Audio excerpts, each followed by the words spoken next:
Welcome back. Podcast 9.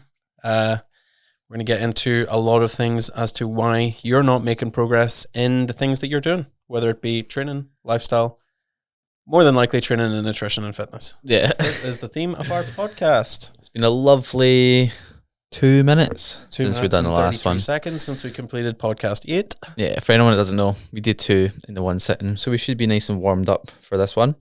Yeah, but we've got, 3 topics that we're going to cover in a little bit more detail as to why you're not making progress. So, you want me to take off or do you want to take off? You're just absolutely teaming to start on this first point here. So, Yeah, you're not training hard enough. for those avid listeners from the last podcast, we touched on this wee bit, but we'll be going in a wee bit more detail on this now. Okay, well, I went on a little bit of a rant on the last podcast. Do you remember what you said so you can avoid that point? It was literally like 10 minutes ago. So I'm probably not going to go on as much of a rant, but there's a couple of different areas that we could look at here as to why you're not training hard enough and why that's meaning that you're making a lack of progress. And the first one for me is going to be, if you're not training hard enough, you're more than likely not training to a threshold where you're creating a hypertrophic response. Typically, the literature shows that needs to be kind of at least a 7 out of 10 level of intensity. Which is not what we want to hear. But, I mean, No. if you do train to failure and you thought it was failure and maybe it wasn't failure, you probably maybe have reached that 7 out of 10. Yeah, but you don't really want to leave it up to chance. Like, you don't want to go into the gym and just kind of say that you're training hard enough. Where There's no most drawback. people probably are not training hard No, the enough. vast majority of people are not training hard enough. No. So what you're going to need to do is make sure that you are training hard enough. And how do we do that? Like I said in the last podcast, film your sets. That's the quickest way to realize if you're training hard enough. And look at your messed that one up. Look at your concentric tempo. So the speed of your concentrics. And that's going to be an indicator, like a telltale sign if you're training hard enough or not. So if you are on your last rep, and let's just say you're doing like a bench press for people to visualize, if you press that bar up and it moves nice and quick and you rack it, you're not training hard enough, because the speed of rep 1 to your last rep, whether that's 5, 6, 10, 20, 25, there should be a big difference in how quickly you move that bar. So you should be trying to move that bar as quickly as you possibly can, and it should still be moving very slow. Not too fast, though. Well, yeah, keep it controlled, obviously. Yeah.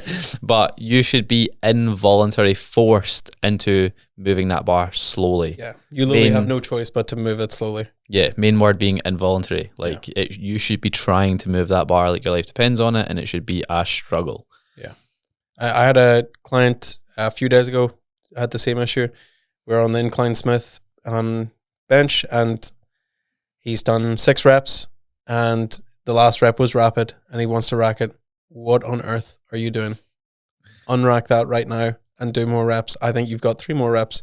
And for those who've trained a while, you'll be a very good gauge at guessing how many reps someone has. And I've called it perfectly. 3 reps. The last rep was so slow, he thought it was going to fall back on him. I was like, there you go. Ideal. That's failure. Well done. Yeah, perfect rep. Yeah. Those hard reps are the most important part of the set.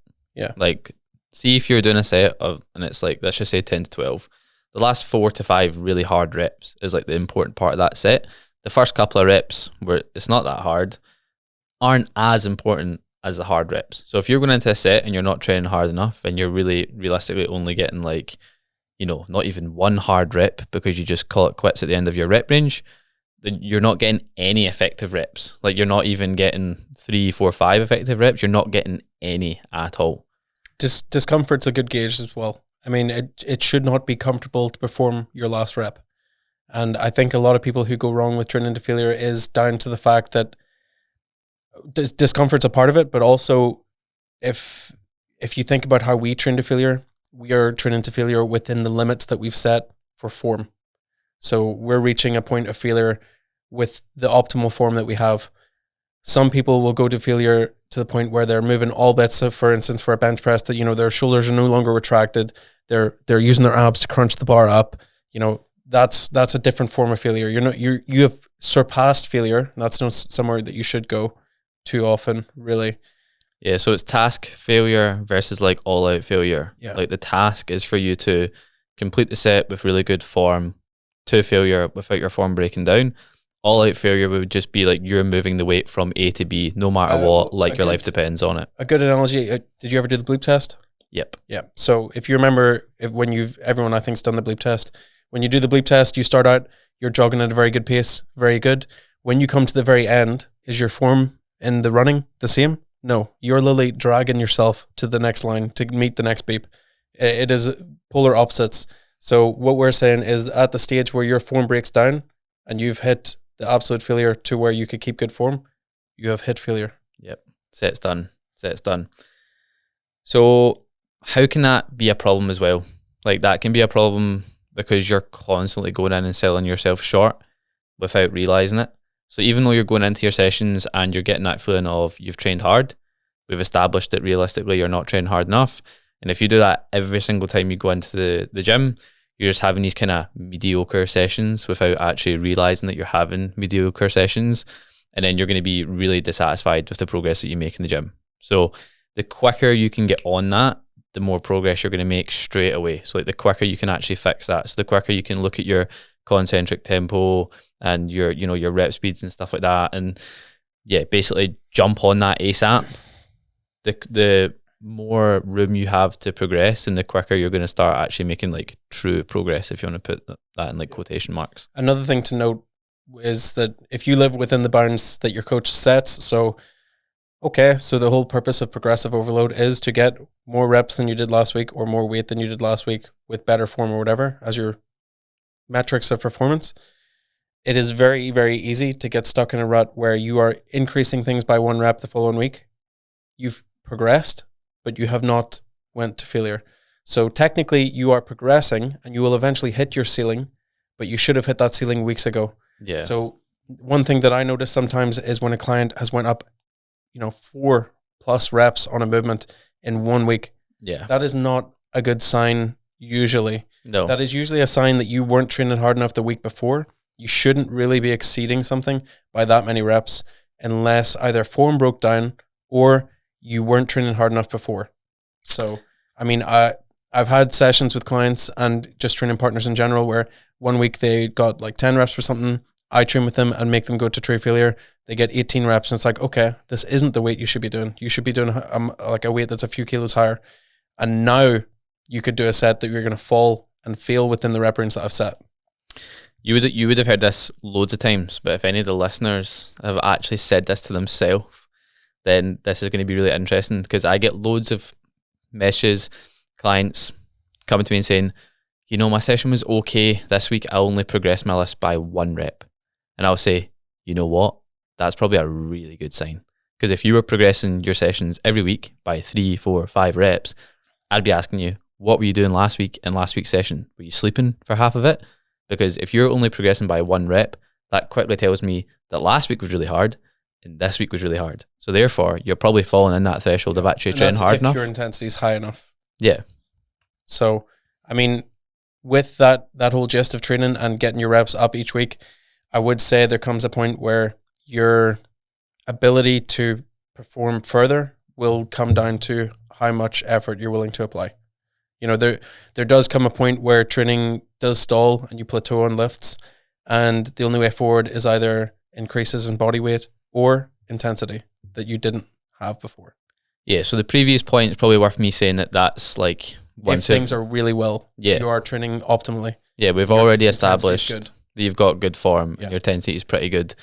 It's not straight off the bat. If you're going 1 rep up and you're like a complete beginner, then it might not be the case. And for anyone who's had a perfect week in terms of you performed every set of every single session to the maximal intensity, everything with form was perfect, food that week was perfect, steps, everything done, amazing week. You're flawless, right? You'll know a lot better than someone else where you're at when you start a set. Like if your body's just in tune, like I've noticed recently as my body weight gets lower that I feel the weakness starting to come when I perform the sets and I have to push harder to maintain my strength than I would have 6 weeks ago. And that's only come about from me being able to nail my weeks and notice that things are changing and I can feel it and sense it. And I know for me to maintain the reps, which is what I'm trying to do, is push as hard as physically possible, and it will be more discomfortable than usual. Anyway, I think that's a solid wrapping up of the not training. I've got one more point. Never mind then. One more point. It kind of links into what we're saying, to be fair, but quickly wanted to touch on, like, you need to give it time, because learning to train to failure is a skill. You're not going to be able to just go in and just be able to train to failure. So you need to actually realize it's probably going to take you weeks, maybe months, to actually learn the skill of training to failure, because it's a very, very hard thing to do. And then your perception of failure is also going to change as you go through that period as well. So you just need to give yourself time. You need to give yourself time, but you need to jump on it quickly, is what I'm saying. So you need to address that. That's one of the key indicators of growth and progress and strength in the gym. You need to address it quickly, and then you need to give yourself time for your perception of failure to change, and time for you to actually learn the skill of training to failure. So don't think, like, straight off the bat that if you're not training hard enough and you may find it hard to, like, learn that skill. Like, don't get dissatisfied, and, like, don't tell yourself that you're not doing things right or anything like that. Give yourself some time to actually learn it, because it's a hard thing to do. Just one more thing. I just had a thought, but one thing that I actually do to teach people what training to failure is when I'm programming is intensifiers. Yeah. So you've just done 3 sets, let's, for example, leg extension, and I've just added in a Widowmaker set in the last one. So for those that don't know, I'm asking you to pick a weight that you can do for 15 and get 30, and just do it for as many reps you can. Take 5 deep breaths, go again until you've reached 30 reps total in that one set. A lot of people would do it and think, I've done 15 reps. What? I'm trying not to laugh, Why? but I know what you're going to say. What? Some people would go into that set and like follow the breakdown of that and probably get pretty close to 30 on set one. Yeah. So this is the thing, right? So Yeah. I've asked them to pick a weight that they can do for 15. They've been training for a while. They know on the last set, they just did, let's say, 55 kg for 14 reps. Yeah. Okay, so let's do 55 kg again. And this time I want to see true failure. And 9 times out of 10, they get 24 reps. Yeah. 24 reps. So you've just added 10 reps. Yeah. And nothing has changed from that set to this set. Form's the same. So you half-assed that set so much that you left 10 reps on the table. Now I want you to take 5 deep breaths, which, let's be real, is a very short space of time. It's not rest. You are then going again and you got 30. So how on earth is 55 kg the weight that you're meant to be doing? And it's like a realization that they have, like, fuck, I'm not training hard enough on anything. Yeah. Because, I mean, I love intensifiers because it really shows you, like, for instance, when we trained together, I think in Future the last time, we threw in biceps at the end and we were in a rush. So we did a crazy drop set with hammer curls and the isometric hold. And the crazy thing about doing it is, right, my biceps are fucked after doing that. Right, hammer curls. And somehow I can do 5 sets continuously, lowering the weight by 2 kilos each time for like 3 minutes of a set. And my arms are now destroyed. Yeah. You know, that's like a realization a lot of people need to have, that you are just so far detached from where you really need to understand where training to failure is. Yeah. And when you do grasp it, then you really have an appreciation for people who train to failure and have been doing it for years, because it's a mental struggle, especially if you're on your own. It's really a skill that needs to be owned in your mentality as well. If you're not going up to your set and you're like a little bit scared, in your head you're thinking, how am I actually going to get more reps than last week? It's probably a pretty good indicator that if you're training hard enough or not, because we'll both know going up to, especially those heavier lifts, you know, we're not excited to think, you know, let's do this exercise. We're more so thinking, this is going to suck. Yeah. And it's when you start worrying, like, as you get deeper into training and you've been training for longer and you get a level of strength that's worrying. Like, sometimes when I not saying that I'm some superhuman freak, but obviously lifting weights that are not average human lifts. Yeah. So I'm in one of the first sessions we did together a long time ago, Smith squats. Not sure if you remember that session. Yeah. But that was one session. Do you remember? I think so, yeah. Okay. Right. We're doing Smith squats, and me and Keaton were highly competitive on it because we were doing a similar weight. And I was really, really nervous that I was going to hurt myself because I had got a hernia 6 months prior doing the same exercise. And I was doing it with you to maximal intensity. And I was nervous before I even came to that session. I was nervous when I was drinking my pre-workout because I knew, one, I'm going to train with Keaton and I can't leave anything on the table, because when you train with someone who's trained, they know Yeah. Like, I know if you're bitching out. Yeah. I know if you're calling it short. Yeah. Or you just cutting that set short because it's discomfortable now. And that's just not acceptable. You know, you ruin the energy of the session. But nervousness is absolutely a great thing, especially if you're worried that you're going to hurt yourself. You know, it sounds really bad to say that, but it is a good thing because you know then you're on the cusp of where you're meant to be. You're pushing the limit of what your body can achieve. We need to wrap that point up now. Yeah, let's move on to the next one. Point 2. So why you're not making progress is just consistently doing the hard work. And I think what we both mean by this is like doing the hard work, but then doing it for a long time. Like doing hard work for 3-4 weeks is not going to cut it.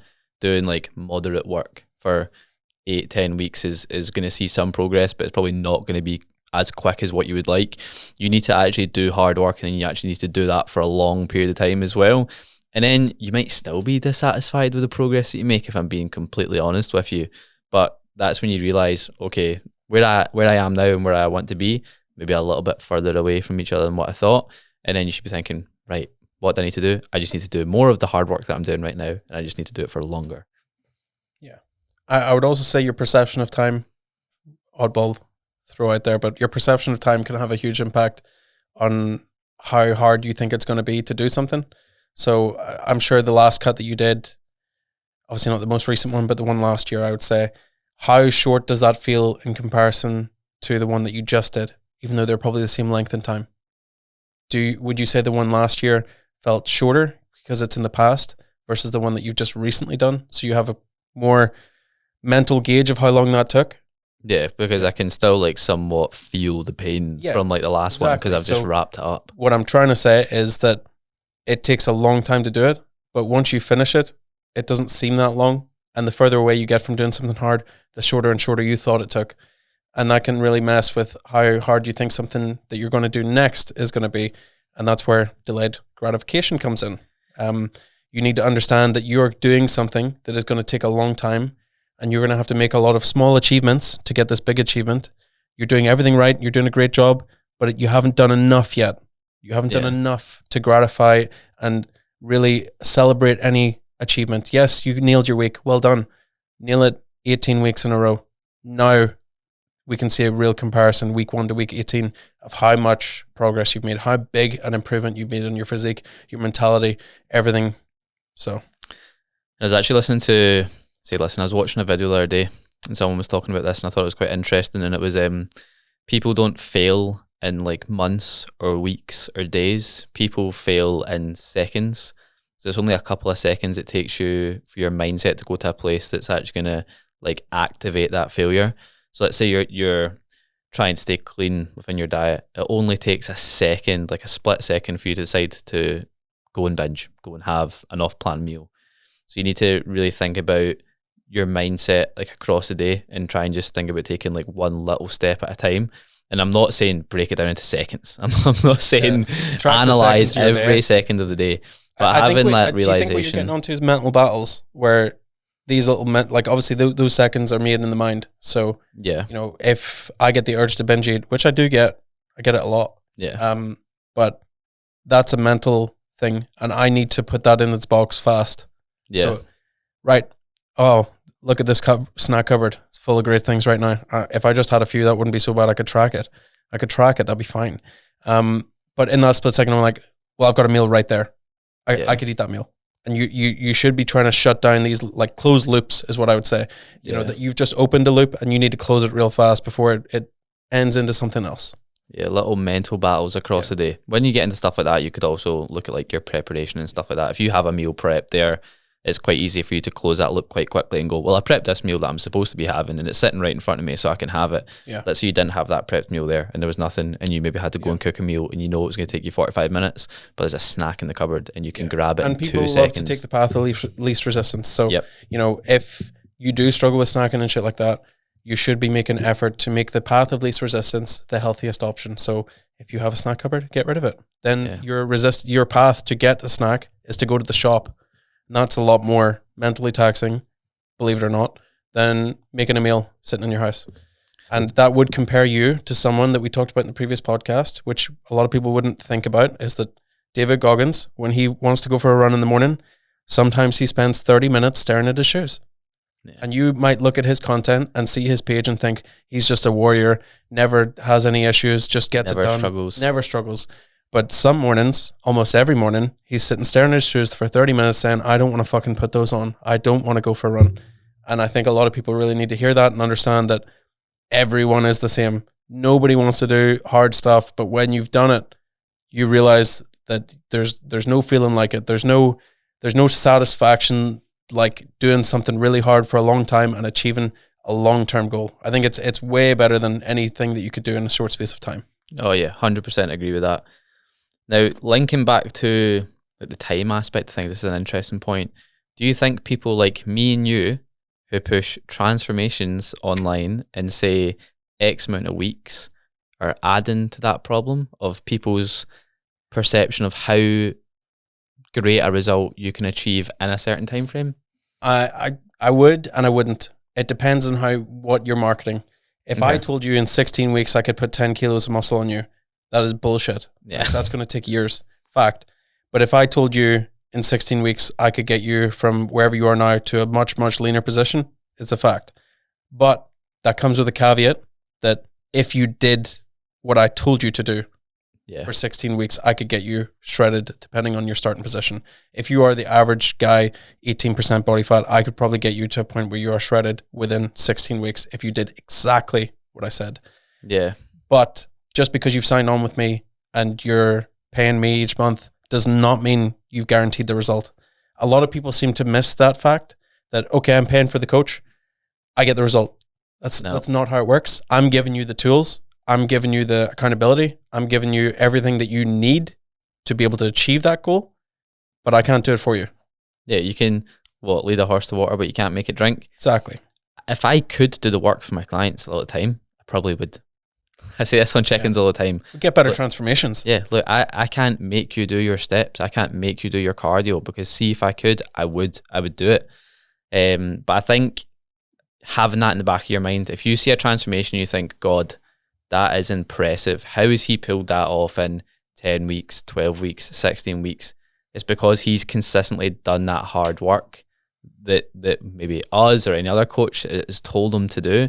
And he's done it for that period of time, 8, 12, 16 weeks, and he's probably followed it to a T, and that's how he's managed to achieve those great results. Those really, really impressive results are really, really, really hard to get. But if you're willing to actually do what us or a coach sets out and follow it and dedicate yourself and leave no stone unturned, you could probably achieve great results. I'm not saying the exact same results. It depends on your starting position. You won't and be able whatnot. to get anyone else's result. At the end of the day, you're only going to get yours. But I think similar result though. Yeah. I think a good thing that everyone needs to think about, at least right now, is that whatever challenge you're doing, let's say you've done something that took, let's say you've did a perfect day, right? You've, like I said before, nailed all your boxes. You've done everything your coach asked of you for the day.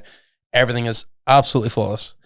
Now, when you see your next transformation while you're scrolling through your feed and it's one that's like 2 years and you think that guy, and you know that this guy has done everything like you did that one day for 700 days, put that into perspective of what it really takes to achieve a result that takes that much time. When you're looking at a guy who's huge, it doesn't matter what he takes or what he does, it takes that discipline, that effort each and every day to get to that end result, and it only comes from doing it every day. Put that into perspective when you're thinking about your week, your hard week. How long are you going to keep that up for? Like, a lot of people will be really, really strict for their dieting phase.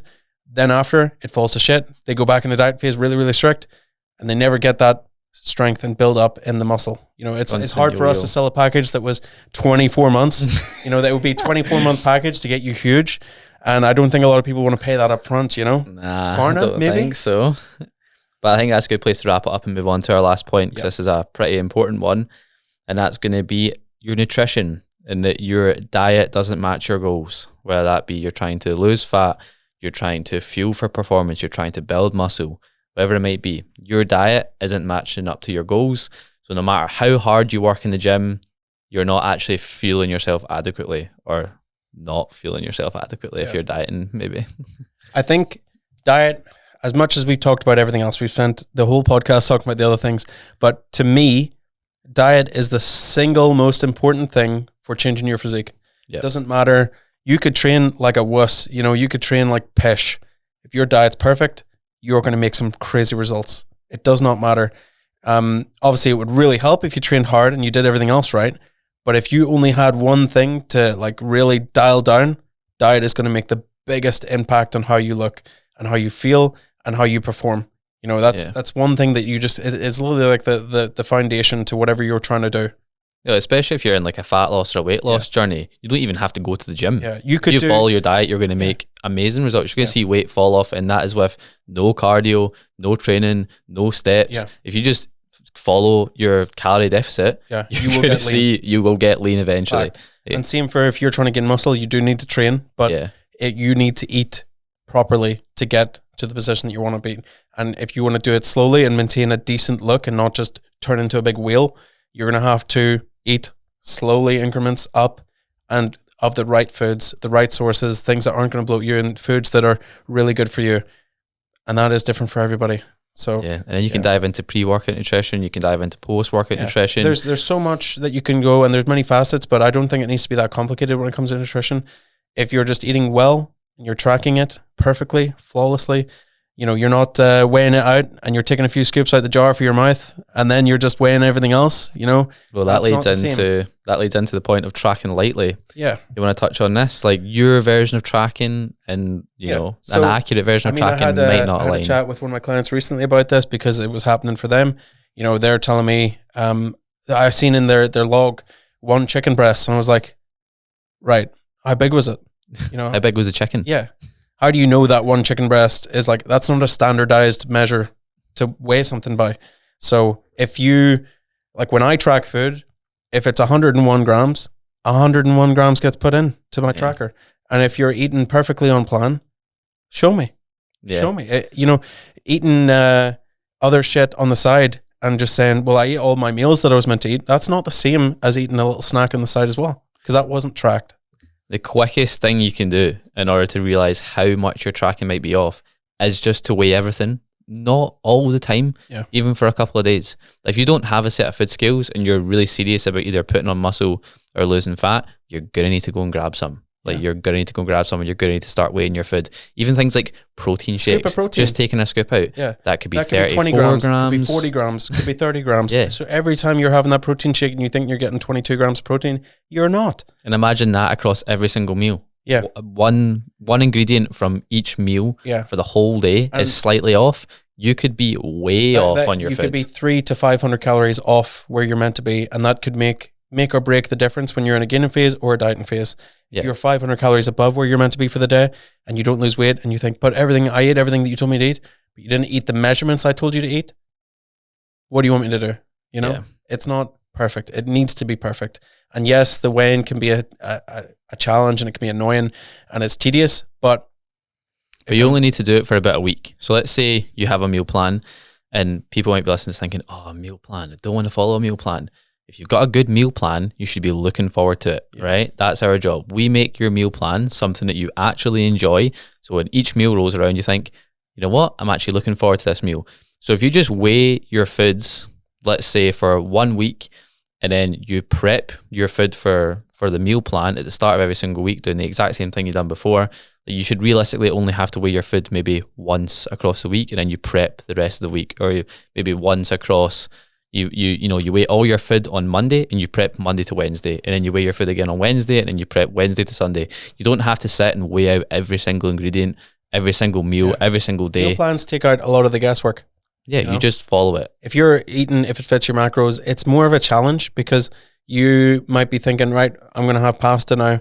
Well, I need to have 58 grams of pasta, dry weight, with 239 grams of 5% mince to hit my macros perfectly. Yeah. That's just a real hassle. Just resistance. It's resistance. Whereas if you were just eating exactly the weights and measurements that you usually need to eat from day to day, it'll always be the same, and it becomes second nature. Like we said before, make that nutrition side of things the path of least resistance. Yeah. Prep as much as you can. All you need to do is go into your fridge, pick the tub out. The only resistance that you had was prepping it at the start of the week or prepping it midweek, and that's you. You don't have that constant resistance day to day. One thing as well is that sometimes, this is something that I always do. If like I could buy 10 kilos of rice, for instance, and that would be way cheaper for me than eating microwavable rice. But the path of least resistance for me is the 2-minute microwave rice. Yeah. Because if I'm going to eat that meal and it only takes 1.5 minutes to prepare my entire meal, like obviously I'm not just eating rice, but I've got an air fryer. I put that in. I know when it's cooking, I don't even have to do anything. I just throw something in the microwave, a bit of rice and microwavable veg, sue me. But it all goes in the same bowl. Boom. How much effort did that take? 40 seconds of my time. Yeah. Whereas if I had a rice cooker, I had to cook all my rice and fry all my meat and all that, obviously I could do all that, but it's not the easiest option. And if I want the easiest option to make sure I stick to my goals, I want to make the path of least resistance in my nutrition, no matter what it is I'm meant to eat.